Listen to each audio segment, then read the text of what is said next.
The shirt is off the cuff. Welcome back, everybody.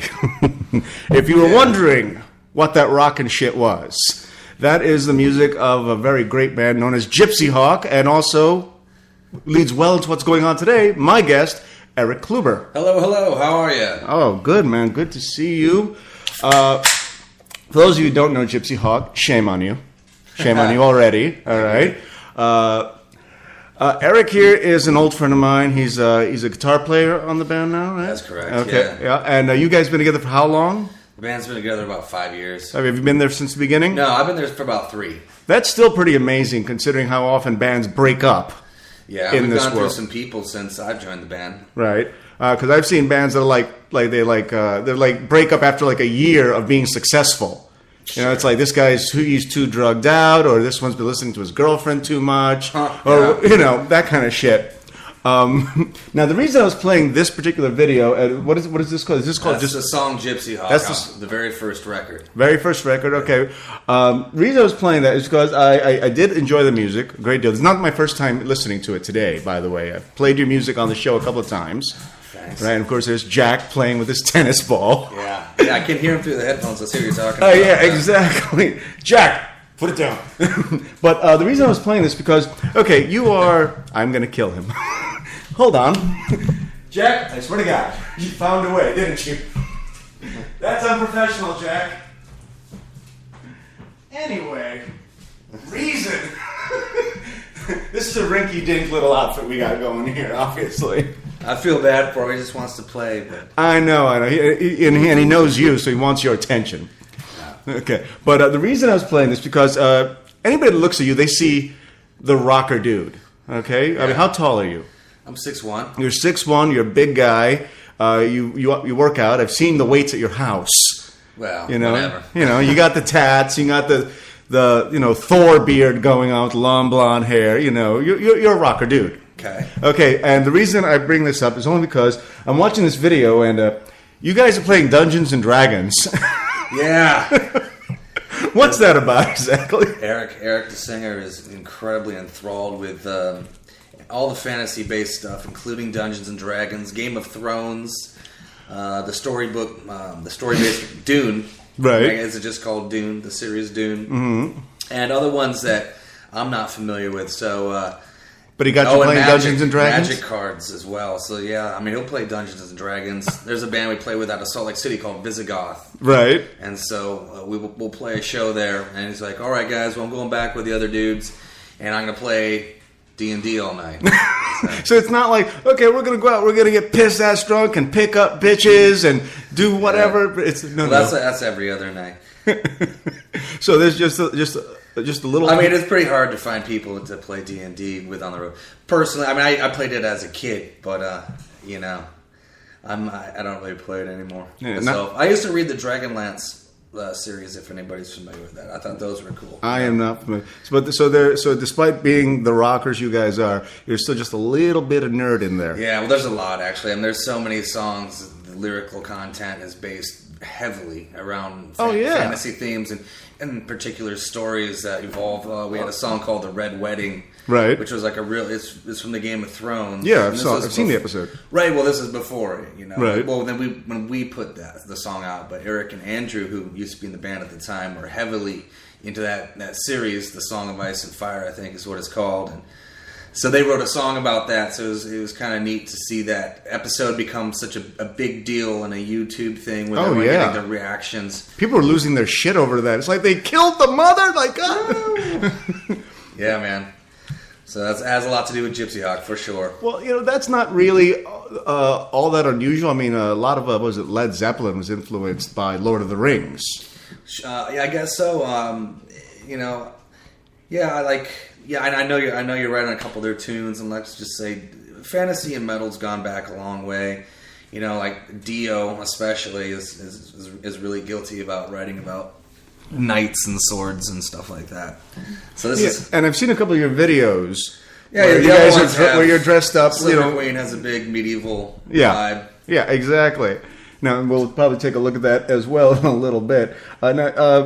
Actually, before I go any further, the question that has really been burning in my mind. Yeah. Did you like the lasagna we made for you? Oh, I loved it. Thanks. It took a while to defrost. But did you just microwave it? Yeah, it still took like 12 minutes just to get it to cooking. Because my girlfriend was wondering, did Craig really give Eric the lasagna we saved for him? He really did. I think we watched some new episodes of Archer came out. I love Archer, dude. Those were great, man. No, those are great. I mean, I was starving too, and he hit me at like the perfect moment. I'm like, really? You have what? Lasagna from the Rome? Thank you. Yeah, we had it in a container. We made it a while ago, so we just froze it. We just had a container with your name, Kluber on one, Reiteicher on the other. Wow. You just don't get that here, remind me of living at home or something. Well, that's one of the things. One of the reasons I brought the D&D thing up and this is because, okay, you're the rocker guy, but you're still a real human being. You're not just Eric the Rocker. Yeah, very much so. I've had you here for Thanksgiving. Right? Yeah, that was, and we got fucked up. Yeah, we got really drunk. We got wrecked. Didn't we end up going to Barney's? Oh God, I think we did. Yeah, we did. That's where the day, because it wasn't even late. No, because you start eating around 7, and then you start. And then we got trashed here. I put the Russian to bed, and then we went to Barney's, and then you guys went back on your own, I think. Yeah, who knows what happened? Yeah, after that, exactly. To be quite honest. And I know that you guys didn't crash here, even though I told you guys could crash. You were like, no, we can make it home. Yeah. And that was when Craig was still hanging out in Hollywood. I'm sure we just hit Loaded or something like that. Oh yeah. Just finalized the night, But yeah, there's a lot of fantasy content in the lyrics. I don't write the lyrics, Right. There's other stuff, like we have songs about our experiences on the road, and this particular song, Gypsy Hawk, Sorry Darling, I'm Gone Today. It's pretty much, it's once again like being on the road and hey, here today, gone tomorrow as far as touring. I guess that'd be better. Not here today, gone tomorrow kind of sounds ominous. That's not what we mean by skipping town, basically. Yeah. In and out. Well, that brings me to another part of this question. Like burgers. Yeah. I used to be a stand-up comic. I did it for 15 years. I've been on the road. And even me, as a lowly stand-up comic, I would do shows. And after the show, people would offer me drugs and pussy and drinks. Killer. And, and that's just being a comic. That's not even being in a band. I mean, is it as great as people try to make it look like, or is it really more like you're on the bus 99% of the time? Well, first of all, we're in a van. Okay. And that being said, we're driving ourselves, and we're our own roadies. I mean, that's the realistic situation in today's music economy. So right. So we're responsible for ourselves and our entire crew. Well, we don't have a crew. We have one guy, our buddy Art, that comes on the road, but we are all a responsible entity, and we have to get to the next somehow place, you'll get there. It can be hours. So yeah, it's definitely a mix of partying and then a lot of work though.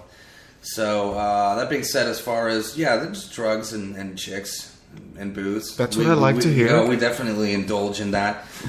And that's still out there. It's not like Motley Crue or probably what you were asking. What everybody thinks. Well, yeah, what they think about it.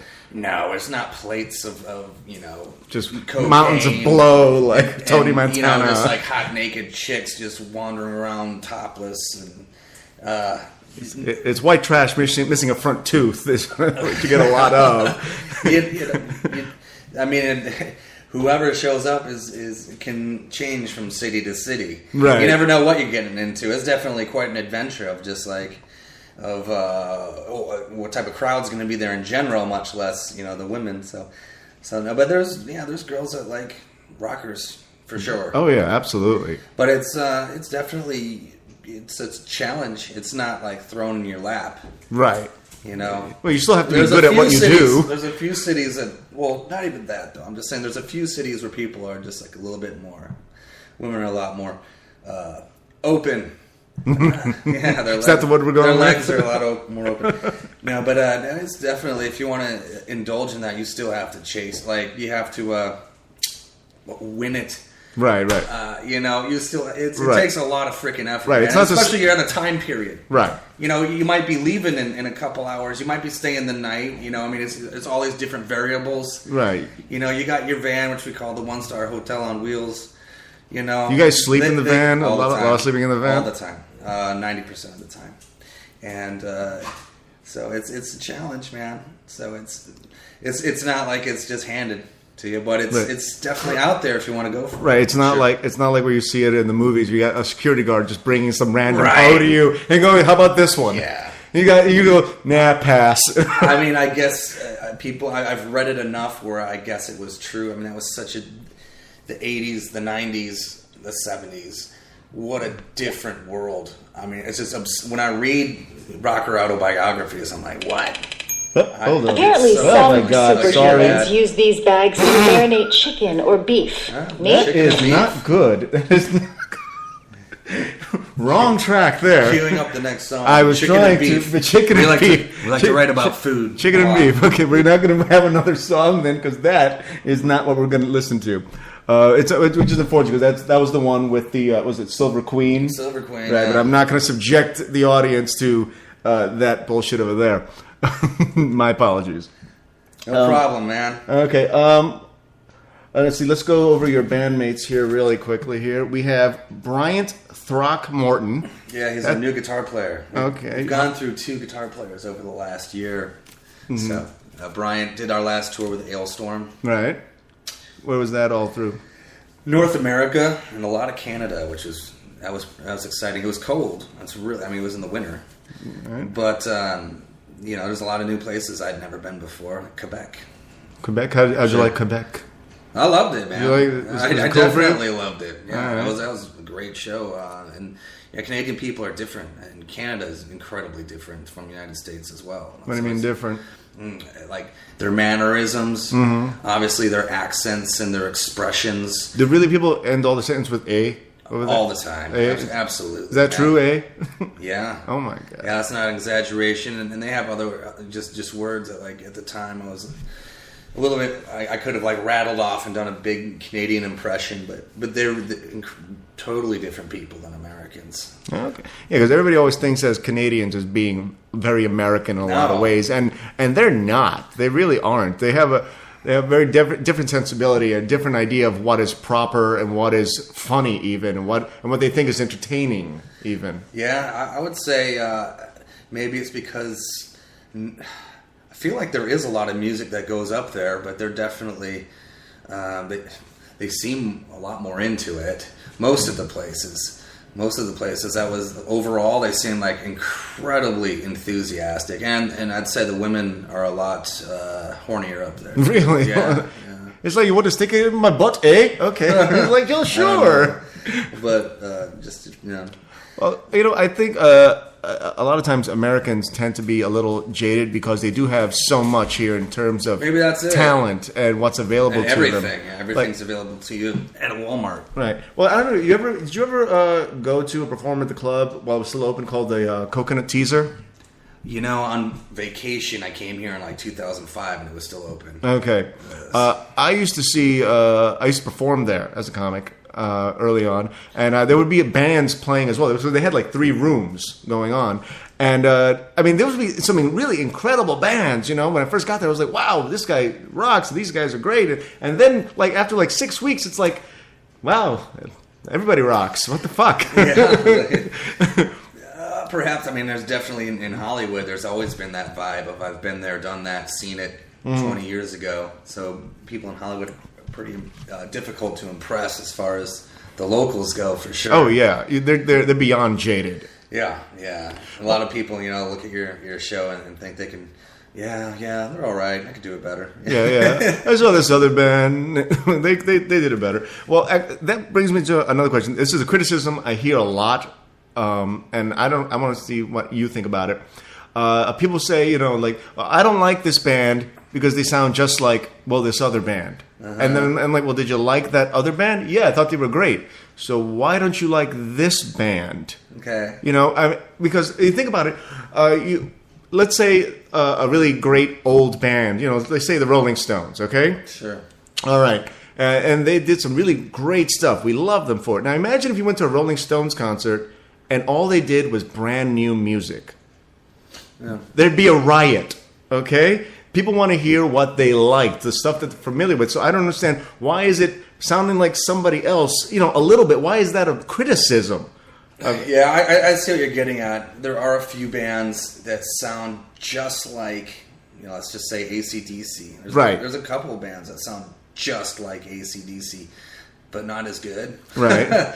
And I guess that's kind of a problem for me as a listener, where it's like, what I'm hearing is like the same riffs, like just kind of jumbled around, put on the Scrabble table, and so if it's not done as well, it's just not very exciting, you know. Right. But there are bands that have a hint of another band. Sure. And I know what you're saying. A lot of my favorite. I have a feeling that, an opinion that most bands are only really good for like 5 years. Right. And then they burn out, and then they ride that 5 years of creativity for 20, 30, 40 years. So I get what you're saying. Because I've heard you criticize the super bands for that exact same shit. Absolutely. Yeah. Absolutely. I wish they'd go away, but right. So I see, if your point is, why doesn't a band take that sound that was so hot for those 5 years and then make something new out of it? Wow. You know, I get that. So what I'm saying is, like, you know, like another band that came out with an album as good as that came out back, and let's just throw a year around 87 or 76, whatever, that hasn't been around anymore, and everybody misses, and everybody loves that album, and everybody loves that sound. That's cool. And that's kind of how I feel about what we have to offer in specific elements. You know, a lot of elements in music that just aren't being captured anymore. Well, I read a little bit of your bio earlier today. There have been comparisons to Thin Lizzy and Deep Purple. Yeah. Do you think that's accurate? Do you feel that's an accurate description? It's okay. That's kind of like... Or is that a little too general still? It's definitely way too general. Way too general. Okay, if you were to compare yourself to like the sound of a really great band that people might know. Sure, I get it. You know, I always say, I do generalize it and I make it real quick, you know, because people don't have time for a paragraph. You know, I would say like Thin Lizzy, Motorhead, Metallica. Okay. And I guess that's like a little bit, because when people just hear Thin Lizzy, Deep Purple, I think they think that we're just a 70s revival band, which we're not at all. Right. I didn't get that impression from the songs I was listening to either. I was thinking more along the lines of Metallica. More along the lines, forgive me if I'm wrong, a little closer even maybe to a little more Iron Maiden. Just a little bit. Yeah, there's some Iron Maiden parts in there. There's some metal in there. So there's we call it boogie metal, because we have songs that you can shake to. Yeah. But they have enough aggression to it where it's heavier than rock. You know, I like, you know, when people talk to rock about me, you know, like Rolling Stones, that's a rock band. Like, there's not an ounce of metal in that. You know, that's straight up rock and roll. Mm-hmm. Okay, and then there's bands that both, like, you know, Thin Lizzy was a band at times that had a metal edge to it, and then you have a band like Iron Maiden that's freaking metal, and that's what it has like a little bit of rock to it. Right. So I mean, there's always these different shades. So we tag ourselves as boogie metal. Boogie metal. Okay. Yeah. Okay. See, that was part of my next one. You describe yourselves as a rock band or a metal band, but boogie metal. I mean, yeah, I think it's a good way to describe it, because it's something you can play at your average house party, and nobody's going to go, "Hey, turn that shit off. I can't hear myself think." Yeah. But I agree absolutely. And the term metal has changed. I mean, over the last 20 years, metal really means death metal when you talk about metal anymore. So we definitely want to make that distinction. You get all your satanic metal, or you know what? Not even the satanic stuff, but most metal is made just for moshing, which is really lame. Yeah, are you listening to the music then? Right. Yeah. I mean, I think a lot of people just go to that just to be tough, and it's just so fucking cliche and uncool. And moshing's just lame. And it's like, I know some people get excited and it happens here and there, that's fine, but like mostly when I see moshing, it's just it's this textbook, like people aren't even thinking, they just want to like just jump and just like slam into each other. And anyway, our music doesn't call for it. That's not the feeling that goes through you. We do have power to our music, but it's more like just shaking. Right. That's why I say boogieing. Now, how many albums do you guys have right now? 2. All right, what are they? Patience and Perseverance, that was recorded with the first lineup before me. Mm-hmm. And Revelry and Resilience, which is the album that I was a part of. So the second one was released by Metal Blade Records, and the first one was released by Creator Destructor. And if anyone's interested, it's very easy to find either or on Amazon or any sort of online thing, eBay, wherever. Not iTunes, though? iTunes. Just everything. The internet, you can just get it. All right, so if you want Gypsy Hawk, you can pretty much just go online. Just go online. It'll be there. Yeah, exactly. No mystery anymore. You know what I mean? Right, you're not an underground band.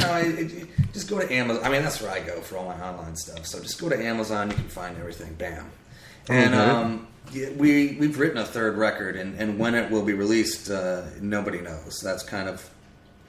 we were hoping to record it right around this time, to be quite honest, and it got pushed back. And so now instead we're going to be going on tour, and we're going to be playing 9 new songs. We have 9 fully written, and 1 more that we're waiting to just finish when we get back from tour. Right. When we're going to record, I have no idea. So right. How much time is it between this album and the last one? It's going to be 2 years. The last album... That's not terrible, music-wise. No, it's not terrible. The thing is that it's a bit of a catch-22 because you're either writing or you're touring. It's one or the other. And after the album came out, we did 7. We were constantly on the road. Right. Which is great. And we played some killer shows. We did some good tours. We played with some... bands like The Sword and Valiant Thor and Ailstorm. Those are... I remember plugging those shows, actually. Right on. Yeah. Yeah, there was some great shows. But that being said, so we didn't get a chance to write. Right. Because we're only home for a month, and then we had a band member quit, and then we had to find a replacement and teach him the new songs before a tour, and then after that tour, he didn't work out, and we had to go through the process again. So... We're ready to record right now, but here's a question: how does that process work? I mean, when somebody decides they don't work out, you decide they don't work out, or they decide that they don't want to do this anymore with you guys anymore for whatever reason. I mean, do you take it personally? Because it sounds like I would. Somebody just says, it depends on the situation and. Can you see it coming a lot of the time? Yeah, you can see it coming for sure. Like this guy's he's gonna ditch us as soon as he can. You can see people lose interest, right? And when they change habits, or they're not contributing, or they're just being really, really passive about it, whatever, they're phoning it in. So, then something's wrong. So yeah, you can see it, and have you ever? Andrew wrote a great article. If anybody can remember this, there's a blog online called The Great Southern Brain Fart. Okay. Which is a well-written blog. I always critique him about it. I'm like, why don't we change the title? That's why some guys won't interview you, because they think that your blog's amateur. But he's like, no, fuck that. It's my title. I'm like, okay. That's yours. You're absolutely Go right. nuts. That's the end of that conversation.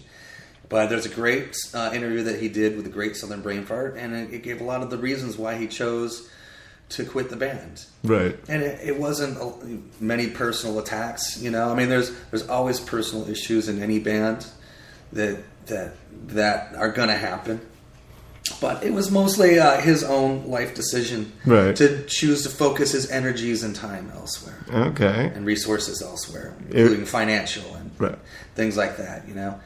It's a pretty lean existence. Oh, yeah. I remember being on the road. It paid me just enough to stay on the road. You're right. That was it. It's like, gee, I hope when I get there they have a place for me to stay. I hope they'll feed me when I get there. Yeah. You know, and then whatever money I got, I'm using to get to the next gig. Sure. Yeah. You know, so it's very I don't know what year it was. Maybe you're buying a Swank magazine with that or something. Some sort of life essential. Some wee. It was absolutely brutal. And sometimes, I don't know if that was for you, but sometimes, you know, you'd have some guy, some promoter or manager or whatever that wouldn't want to pay me.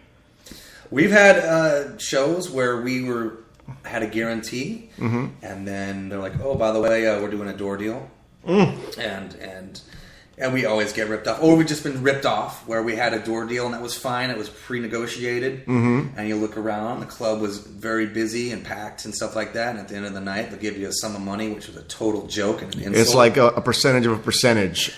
And then it's like, what do you do from there? I mean, are you really? I guess you could just like knock them out or something. Of course, you're going to end up in jail and all kinds of You're never going to be invited back. Well, if you want to, but I mean, everyone's like, "I'd kick their ass," and it's like, would you really? You're just going to go and fight a dude in his own bar, right? So they have. There's a lot of people that have ripped us off over the years, but there's been a lot of people where it's gone great. You know? Yeah, and so it is a risk, and that's where you get more and more established. You do have contracts. Once again, though, we've had that in place and still gotten ripped still off get screwed. and just Yeah, this is what you get. You know, like and it's a joke. So I remember having people. It's like, okay, I'm expecting this much money, but then there's a percentage taken off, and I'm like, why is this money missing? Oh, well, the guy that booked you, he booked you as him being your agent. I'm like, no, I give another 10% to somebody else for that. So they would book an agent fee on me. I'm like, on top of fee and an agent fee, right? And a booking fee. I'm like, oh fuck, man. We've been thrown through the ropes with a lot of people, some management and some agents previous that did absolutely nothing for us than a collective fee. At the end exactly. Of the day. So we've gone through that, which was unfortunate because you hear about that all the time. And then you meet people, and they're like, "This is a person, and we're going to put our trust in them, and we're going to go with their ideas, and And then at the end of the day, it's like, wow, that person just sat behind a computer and took their percentage, and that was the extent of their contribution. Like, thanks for a booking agent sitting there. That did absolutely nothing for us other than collect a percentage because the tour was done by somebody else, right? That we hopped on, and then. It's been frustrating, man. So those are some realities that we deal with. Where we've got a guy we're working with now named Milkshake, and Milkshake. That's his. He's got a long story for his nickname. It's pretty funny, but he seems like a really good guy, and he was the tour manager of our last tour, so he knows what it's like to be on the road, and he doesn't just sit behind a computer desk somewhere and think they're the real deal. So we're pretty excited about that. We'll see how it goes. And we're going to do these first two tours are like the first thing he's lined up for us. We've done a lot of tours ourselves. Right. Just like booking all the things. Self-bookings and promotions. Which is fine, actually. I mean, you can book some very good shows that way, but it's a lot of work. Now, speaking of shows really quick, actually, before I even get into that, okay, I wanted to get the names of the rest of your bandmates out there so people will know that. Bryant Throckmorton on guitar, Eric Harris. Eric Harris is the singer, bass player, like the main, this band was his vision. Okay. He's the band leader. All right, he does most of the writing on the music as well? He does. Eric and I work together a lot, and I'll say that the majority of the songs start from a template that he has. So it starts with an initial direction, and he writes all the lyrics. Right. So, but him and I, we work really hard, especially this last album. We put a lot of time to sitting in my apartment and demoing this stuff. And, I've got on my laptop, I've got some recording software which actually puts out some really good demos and program. I can have a complete product, with drums and vocals and all the instruments. And so we'll sit there arranging and rearranging and rewriting parts. And so, absolutely, man. Okay, and then we have Ian P.P. Ryder Brown. Yeah. And he's drums. Mm-hmm. And then, of course, we have you, Eric Ronhaus. Ron Hauser. Is that Ron Hauser? Okay, I didn't see the R on that. Yeah, What's Ron Hauser? Ron Hauser is just a nickname. We obviously have two Erics in the band. Right. That causes some confusion when people are just throwing that Eric around, and we're both turning. And it's just too easy to say Eric C or Eric K. Well, I guess that's too hard. That's too hard. It's just too. The name Ron was when I replaced their previous guitar player. One of the fans came to one of our first shows in San Francisco, and he was kind of busting my balls, and he had considered the previous guitar player the dad of the band. Right. He says, "You'll never be dad to me. You'll always be stepdad," which was kind of funny. And then so we were thinking, like, what's a stepdad name? So Ron Hauser. That's right. You'll never be dad. Yeah. And then Hauser. Well, then just Hauser is housing is a verb that I always used. I picked up from one of my friends in Detroit and always worked in my vocabulary. I guess the guys had never heard it. Like, I'm going to house these cheeseburgers. I'm going to house some whiskey. Oh, I knew that from the East Coast. Yeah, New York City. It's more of an East Coast. I'm going to house this. I mean, you're stealing something. You're taking it. You're owning it. You're claiming it as yours. Well, I'm going to house this shit. That's what we used to say. Yeah. Well, also it was like just consume violently. So the dudes out here, I guess that cracked him up. So okay, that was it. And then I like Waffle House. Sometimes it's Ron Waffle Hauser. Ron Waffle Hauser. Okay. Here's a question I wanted to ask you. We just had a Coachella come and go, right? Something I was reading in the paper was that of the 166 acts that were performing, only 16 of them were either all female or a single female soloist. Okay? Meaning that less than 10% of the entire thing was solely female. Do you give a shit at all about that? I mean, does it bother you that so few women were represented at Coachella at all? I mean, I don't care about Coachella, first of all. Well, but how about just music in general? Like a music festival that you might actually be interested in. Doesn't have to be Coachella, but or like a music venue. Because my opinion has always been, look, either you can do the job or you can't. I don't care if you have a cock or a cunt. Sure. We one of our friends' bands from Toronto named Diamonds is female fronted. Mm-hmm. She does a great job. Priya, Christian Mistress, is a band from I think they're from Tacoma, Washington, and they have a great lead singer. I can't think of her name off the top of my head. She's really good. So anyway, they're represented in our scene. I don't know how to it's definitely more dudes than women. It sounds like it is, because every time I hear about a group of like 4 or 5 people getting together and saying, "Hey, let's get together in my garage and make music together," it's usually a bunch of dudes. It usually is, especially in rock music. But I mean, obviously in pop music, I'd say it's from. I mean, I don't really. Anyway, your Christina Aguileras and your Rihannas. Right. People. There's plenty of women. Right. You got your Rihanna, your Beyoncés, your Lords. Sure. And I'm like, well, if you rock, then you rock. If you don't rock, then that's definitely not rock music. No, it's not. You're just talking about rock. But if in any genre at all, I mean, everybody feels that women are underrepresented when it comes to these music festivals, unless you're talking about Lilith Fair. Then it's like if you see a dude there, he might be lost. Do they still have Lilith? No, I think they canceled it. I think they don't do it anymore. I didn't even. But that was a '90s thing. Anyway, now I don't really give a fuck, to be quite honest. And like you said, if you rock, you rock. I've seen female musicians. It is definitely not as common. And I just don't know what to say about it. There's no conspiracy against it. Right. You don't think they're being underrepresented on purpose, but... No, I do think it's harder for a lot of female musicians to be taken seriously. It's a double-edged sword. I mean, one of our another band around us. We used to share a rehearsal space with Huntress. Is female fronted, and they're very successful. But I think I might already said this, a lot of women have a hard time because most of them want to be attractive, which is like a big asset to a lot of bands to get fans, having a beautiful lady in there. But then, they just get also pigeonholed as being some dumb slut. Right, but who are they being attractive for exactly? Are they being attractive for... Because most guys do not go see female-fronted bands. They don't. Most guys tend to be a little sexist that way.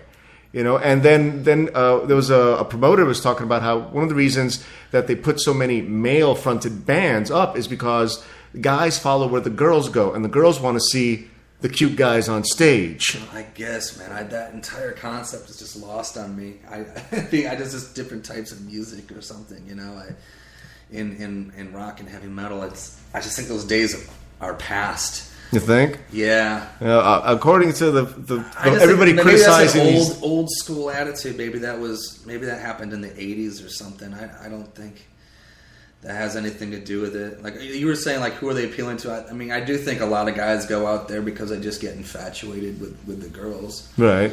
The girls following the band, or the girls that are in the band. I'm talking about the ladies that are fronting the bands. I think there's a lot of dudes that just get into a band because they have a hot chick in it.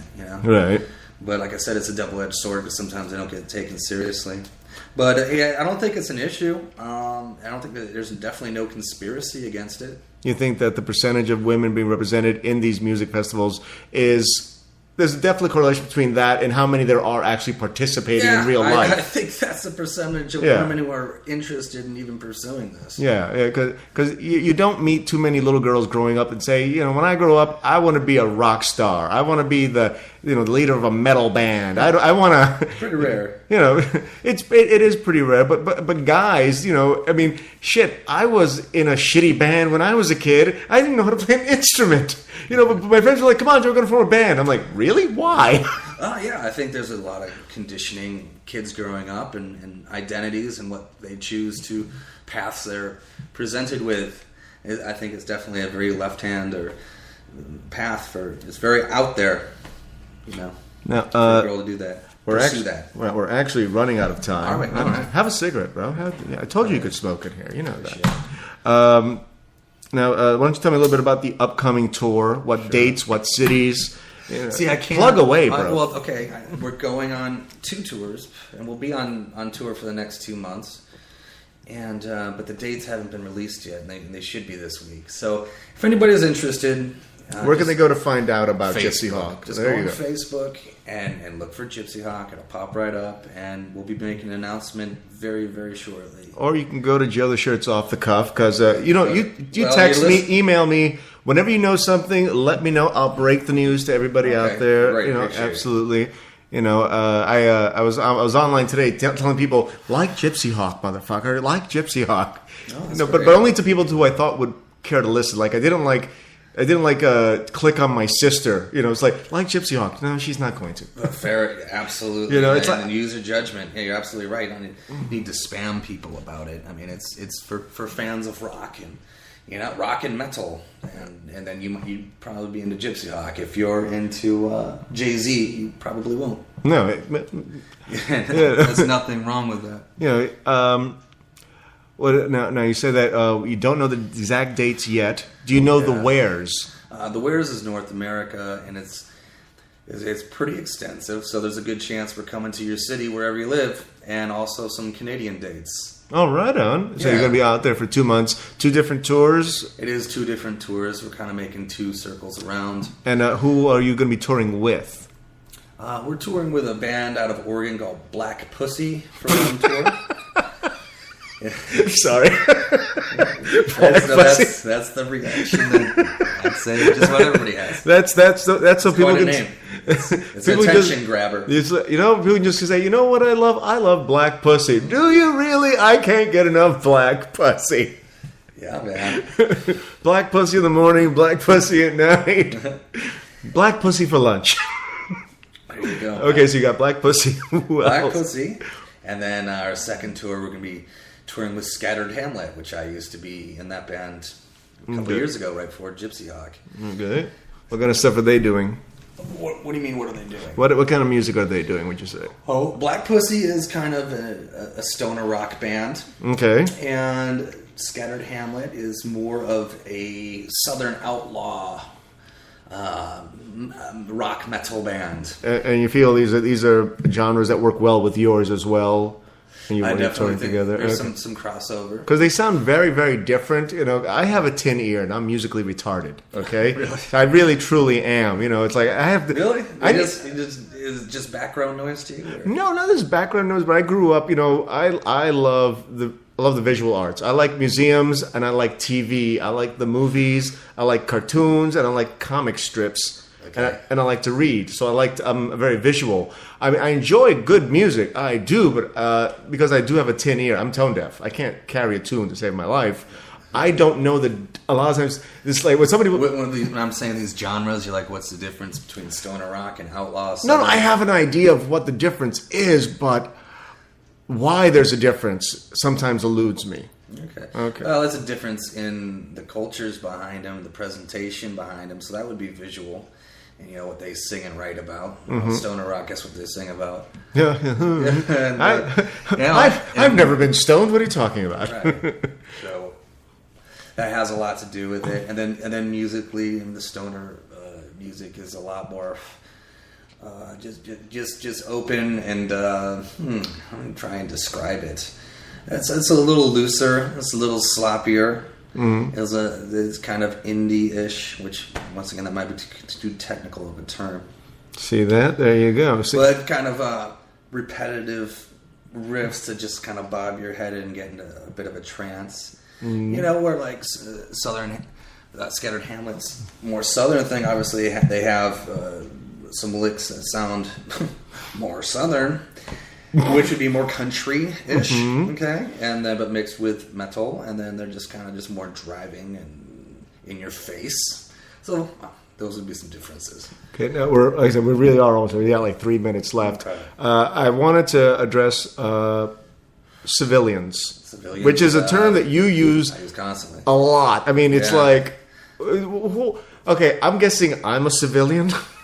You can be considered a civilian. Everyone is a civilian. What is a civilian? Tell the people what is a civilian. Because this is your word. No. It's been around. And and I've read rock autobiographies, and they always talk about adapting to civilian life, or if someone gets thrown out of a band, you're a civilian now. You know, you're not part of the crew. But it's someone who technically it's someone who's not part of an organization. Right. You know, if I was around a group of lawyers, I would be a total civilian. They could be talking about something, and any of my viewpoints would be moot. Right. Because I do not know anything in the You're not world. Educated in this. You're Absolutely not. Absolutely not. So, with us, it's the diehard rockers who are living it. Right, because I've read some of your posts, and a lot of times you use it in what can come off as a derisive term. Yeah, it's definitely. I use it as a derogatory term. I take an extra level, and I kind of lump civilians as a very boring, plain person who. But aren't the civilians the ones that are going to your show, though? Not typically. You don't think those guys are civilians because they're not, say, in the band, they're not part of your group, but they're still part of the culture. They're part of the culture of it. Okay, and they get it a little bit, Right. So it is definitely it's a derogatory term. That's how I use it. I'm not gonna lie. It's when I describe someone who's the antithesis of rock and roll. I'm like, fucking civilians. Okay. See, I thought it was a more general term, but you use it very, very specifically. Yeah. You use it to describe people that don't fucking get it. You don't get it at all. They might not as well not even exist. Right. They're just not part of our world. Yeah. And I mean, they're not going to come into our shows. They're not going to be into this. Right. They're not into us. They're not buying your CD. We look like freaks to them. We're the enemy to them. Right. And so they're just another civilian. Which is why I still brought in the earlier part of the show when I'm talking about other stuff like the lasagna, like the D&D. Still gotta eat, You're still a human being, but you make a distinction between where you have a civilian life on some Definitely. level. Oh, many levels. Too many levels. Exactly. But then there's still the guy that can look down at the civilians and go, you go fuck yourselves and die. I don't like you. I don't want you here to begin with. But if you buy my CD... Yeah, maybe then you're 1% less civilian if you buy that. All right. So we have 1 minute left. Anything else you want to tell me before we wrap this puppy up? I'd just like to restate that if anyone who is interested in the band, just pop on Facebook and hit Gypsy Hawk up. Gypsy Hawk, No, Facebook. yeah. Facebook. They can do Eric Kluber if they want, Yeah, or any of your other bandmates. They can find. Yeah, I can find any of us on there. There you go. And, as I get news, I will put it out there for you guys, as I always do, even though I'm a civilian. But anyway, that is our time. I'd like to thank my guest, Eric Kluber of Gypsy Hawk, for being with me today. Thanks, Joe the Shirt. Thank you. You remembered the name. I'm Joe the Shirt. I've been Off the Cuff. Thank you for listening. And we are